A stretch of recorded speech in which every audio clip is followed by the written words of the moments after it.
المرسلین والحمد للہ رب العالمین۔ ممبر پاک پہ تشریف فرما خطیب اسلام ناشری مسلک اعلیٰ حضرت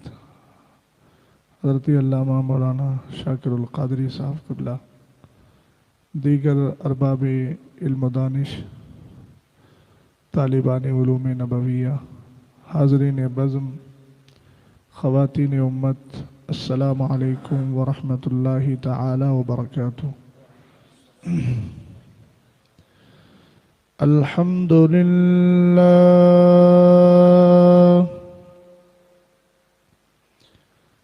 الحمد للہ الذی خلق السفل والعلا، والصلاة والسلام على سيدنا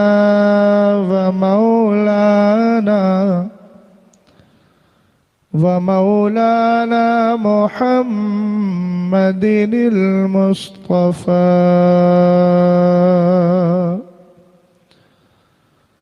وعلى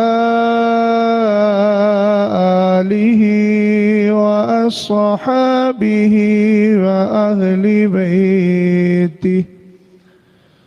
وأهل بيته وعلماء ملته أهل التقى والنقى، أما بعد فأعوذ بالله من الشيطان الرجيم،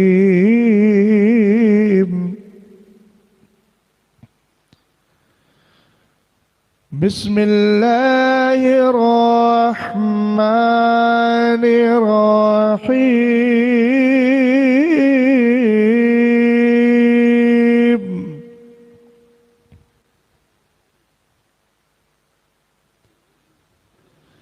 رب اغفر لي ولوالدي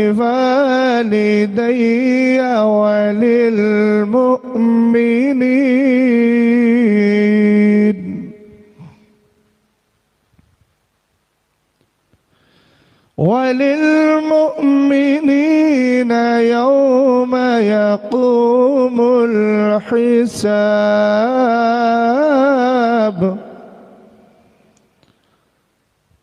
صدق الله العظيم۔ قادریم نعرہ غوث اعظم میزنم، دمز شیخ احمد رضا خاں قطب عالم میزنم، خدایا بحق بنی فاطمہ کہ برقال ایماں کنم خاتمہ، اگر دعوت مرد کنی برقبول، منو دست دامانی آل رسول، تمہارا نام مصیبت میں جب لیا ہوگا، محبت کے ساتھ بولیں سبحان اللہ، تمہارا نام مصیبت میں جب لیا ہوگا، تمہارا نام مصیبت میں جب لیا ہوگا، تمہارا نام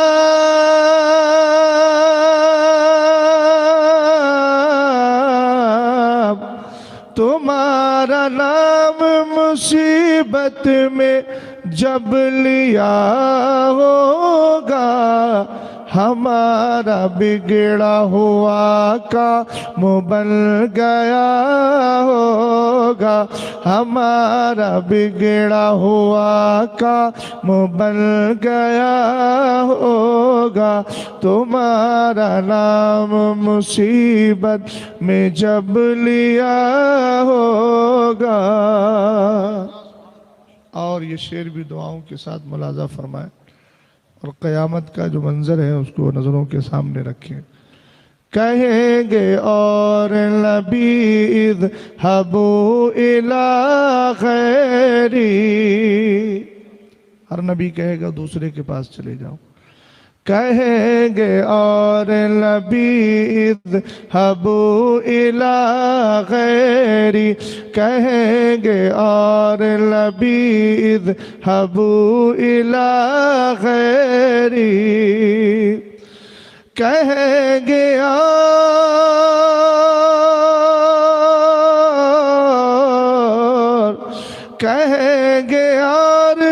نبی اذهبوا الی غیری، میرے حضور کے لب پر انا لہا ہوگا، میرے حضور کے لب پر انا لہا ہوگا. اونچی آواز میں تمہارا نام مصیبت،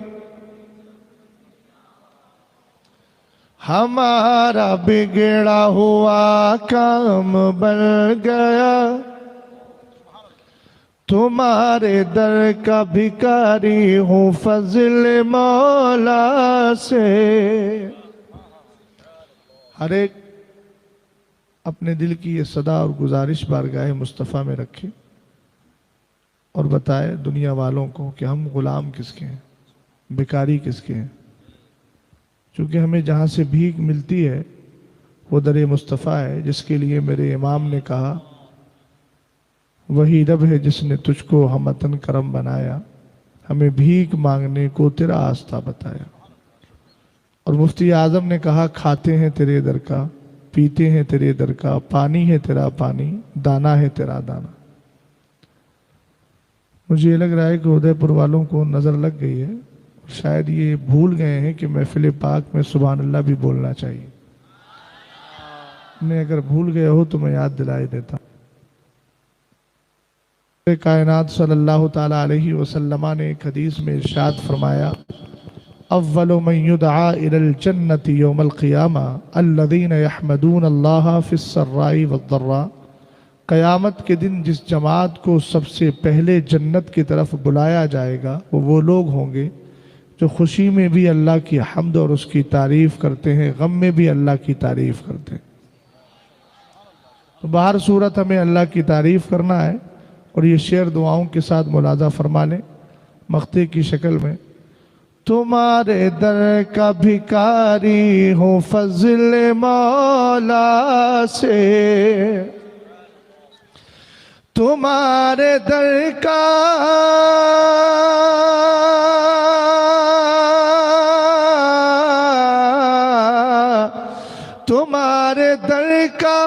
بھکاری ہوں فضل مولا سے. حسن فقیر کا جنت میں بسترا ہوگا، حسن فقیر کا جنت میں بسترا ہوگا. تمہارا نام مصیبت میں جب لیا ہوگا، ہمارا بگڑا ہوا کام بن گیا ہوگا. میں دعا کرتا ہوں کہ اللہ تعالیٰ اس محفل پاک کو قبول فرمائے اور خلیل بھائی کی جو والدہ دنیا سے رخصت ہو گئیں اللہ تعالیٰ ان کی مغفرت فرمائے. مجھے حق بولنے، آپ کو حق سننے، حق سمجھنے کی توفیق عطا فرمائے. آمین. آئیے ذرا جیتے جاگتے ماحول میں نبی آل نبی پہ محبت کے ساتھ درود و سلام پڑھ لیا جائے. اللہ رب محمد صلی اللہ علیہ وسلم، نحن عباد محمد صلی اللہ علیہ وسلم، صلاۃ و سلام علیک یا رسول اللہ صلی اللہ تعالیٰ علیہ وسلم. ایک بار جی لگا کے محبت کے ساتھ نبی آل نبی پہ اور پڑھ لیں. اللہم صلی علی سیدنا محمد وعلی آل سیدنا محمد صلی اللہ تعالیٰ علیہ وسلم. رسول کریم علیہ السلام ارشاد فرماتے ہیں لا تصلوا علی الصلاۃ البترا. اے میرے امتیوں مجھ پہ آدھا درود نہ پڑھا کرو. صحابہ اکرام نے عرض کی ما ہی الصلاۃ البترا، حضور یہ آدھا درود کیا ہے؟ میرے سرکار نے ارشاد فرمایا تقولون اللہم صلی علی محمد و تمسکون، یعنی صرف اتنا پڑھو اللہم صلی علی محمد اور اس کے بعد اپنی زبان کو بند کر لو، اتنا ہی آپ پڑھو، اس کے بعد زبان بند کر لو۔ تو صحابہ اکرام نے عرض کی آقا پورا درود کیا ہے؟ فرمایا تم یہ کہو اللہم صلی علی محمد وعلی آل محمد۔ اس لیے میں نے آپ سے عرض کیا نبی اور آل نبی پہ درود پڑھیں، اور مرنے سے پہلے درود پاک اتنی کثرت سے پڑھ کے چلے جائیں کہ اللہ تعالی ہمارے لیے آخرت کا سامان پیدا فرما دے۔ خدا نہ کرے انتقال کے بعد کوئی قبر پہ آ کے فاتحہ پڑھنے والا ہو یا نہ ہو، ہمیں اس کی فکر نہ ہو، اس لیے کہ ہم زندگی میں اتنا درود پڑھ جائیں کہ اللہ تعالیٰ فرشتوں کی ڈیوٹی لگا دے کہ وہی ہمارے لیے ایصال ثواب کرتے رہے۔ آپ کہیں گے مولانا یہ کیسے ہو سکتا ہے؟ تو میں کہوں گا آؤ، علامہ جلال الدین سیوطی رحمۃ اللہ تعالیٰ علیہ کی ایک کتاب ہے جس کا نام ہے الکنز المدفون والفلک المشہون۔ میرے امام نے بڑے پیارے انداز میں اس حدیث کو تحریر فرمایا ہے۔ نویں صدی کے مجدد علامہ جلال الدین سیوطی رحمۃ اللہ تعالیٰ علیہ، آپ اس حدیث کو تحریر فرماتے ہیں۔ نبی کریم علیہ السلام نے فرمایا اِنَّا لِلَّهِ مَلَكًا لَهُ جَنَاحًا، جناح بالمشرق وجناح بالمغرب، وراسه تحت العرش ورجلاه تحت الارض السابعة، وعليه بعدد خلق الله تبارك وتعالى ريش، فإذا صلى رجل أو امرأة من أمتي علي أمره الله تبارك وتعالى أن يغمس نفسه في بحر من نور تحت العرش فينغمس فيه، ثم يخرج وينفض جناحيه فيقطر من كل ريشة قطرة، فيخلق الله تبارك وتعالى من كل قطرة ملكا يستغفر له إلى يوم القيامة۔ ذرا محبت سے بولیے سبحان اللہ۔ رسول کریم علیہ السلام فرماتے ہیں اللہ کا ایک فرشتہ ہے، اللہ کے فرشتے تو بے شمار ہیں مگر یہ فرشتہ بڑا عجیب و غریب ہے۔ مدینے کے تاجدار ارشاد فرماتے ہیں اللہ نے اس کو اتنا بڑا بنایا ہے کہ اس کا سر ہے عرش معلیٰ کے نیچے، پیر ہے ساتویں زمین کے نیچے۔ اور اس کے بعد میرے نبی نے کہا وَعَلَيْهِ بِعَدَدِ خَلْقِ اللَّهِ تَبَارَكَ وَتَعَالَى رِيشٌ، فرمایا کائنات میں جتنی مخلوق ہے اللہ نے اس مخلوق کی تعداد کے برابر اس کے جسم پہ پر رکھے ہیں۔ اگر آپ سے کہا جائے ادے پور کی سرزمین میں کتنے پتھر پائے جاتے ہیں آپ کاؤنٹ کر کے بتائیے، آپ کہیں گے میرے بس کی بات نہیں۔ میں آپ سے کہوں گے آپ کتنے پیڑ پائے جاتے ہیں، پیڑوں میں کتنے پتے پائے جاتے ہیں، آپ شمار نہیں کر سکتے۔ مدینے کے تاجدار فرماتے ہیں وَعَلَيْهِ بعدد خلق اللہ تبارک و تعالی ریش، اللہ نے اس کے جسم پر، اس کی باڈی پر ایک دو نہیں مخلوق کی تعداد کے برابر پر رکھے ہیں۔ اے میرے آقا اتنا بڑا فرشتہ، اس کا سر ہے عرش معلیٰ کے نیچے، پیر ہے ساتویں زمین کے نیچے، اس کا ایک بازو ہے پورب میں، ایک بازو ہے پچھم میں۔ سرکار اتنا بڑا فرشتہ اللہ نے کیوں پیدا فرمایا ہے؟ میرے نبی نے ارشاد فرمایا فَإِذَا صَلَّى رَجُلٌ أَوْ امرأة من امتی علیہ، اس لیے پیدا کیا ہے کہ جب میری امت کا مرد یا عورت مجھ پہ درود بھیجتا ہے اللہ اس فرشتے سے کہتا ہے فرشتے جا اور جا کر کے غوطہ لگا۔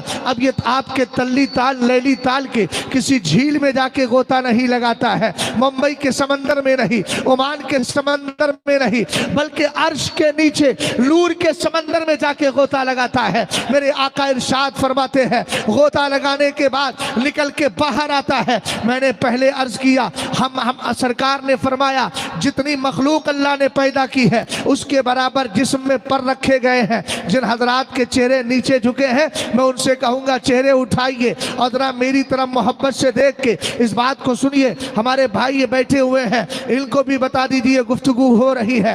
رسول کریم علیہ السلام نے کیا ارشاد فرمایا جتنی مخلوق ہے اتنے ہی اس کے جسم پہ پر ہیں۔ ہم مخلوق کو کاؤنٹ اور شمار نہیں کر سکتے تو پروں کو بھی شمار نہیں کر سکتے۔ ہمارے اعتبار سے مخلوق بے شمار ہے تو اس کا مطلب یہ ہوا کہ پر بھی بے شمار ہے۔ اب مدینے کے تاجدار کیا فرما رہے ہیں جب میری امت کا مرد یا عورت مجھ پہ درود بھیجتا ہے اللہ کہتا ہے جا